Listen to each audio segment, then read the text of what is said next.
কিয়ামতের মাঠে যখন থাকবে সবাই ভীত, হাফেজদের মা বাবা তখন হবে সম্মানিত।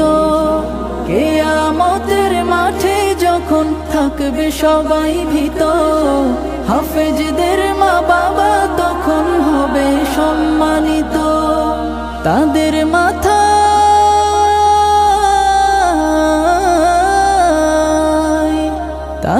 মাথায় নূরের মুকুট দিবেন রহমান, যাদের বুকের মানিক হলো হাফেজে কুরআন, হাফেজে কুরআন, হাফেজে কুরআন।